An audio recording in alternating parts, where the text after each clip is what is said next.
ఈరోజు ముఖ్యమంత్రి చంద్రబాబు నాయుడు గారి మీద మాజీ మంత్రివర్యులు అంబటి రాంబాబు గారు చేసిన వ్యాఖ్యలు తీవ్రంగా ఖండిస్తున్నాం. ఈ అంబటి రాంబాబు గారు గతంలో కూడా విపరీతమైనటువంటి మాటలు మాట్లాడారు. అయినా సరే ప్రజలు బుద్ధి చెప్పారు, అయినా ఈయన ఇంకా బుద్ధి రాలేదు. ఈయన చేసినట్టు వ్యాఖ్యలు జగన్మోహన్ రెడ్డి మాట్లాడేసినట్టు మాకు అనిపిస్తుంది.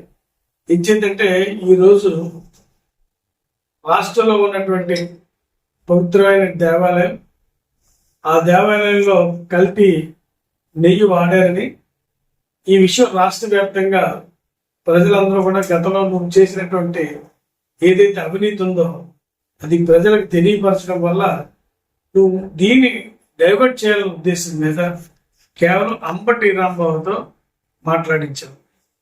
మరి మా తెలుగుదేశం ఎంత ప్రజాస్వామ్యంలో ఎంత విలువలుగా ఉంటాయంటే, జగన్మోహన్ రెడ్డి భార్య మీద ఒక కార్యకర్త ఒక అనుచిత వ్యాఖ్యలు చేస్తే ఇమ్మీడియట్గా అతన్ని సస్పెండ్ చేయడమే కాదు, అరెస్ట్ చేసి కూడా లోపల పెట్టాలి. అంటే ఎవరైనా ఒక అసభ్యతమైన ప్రవర్తన చేస్తే మాట్లాడితే అది మన నాయకత్వం లక్షణం.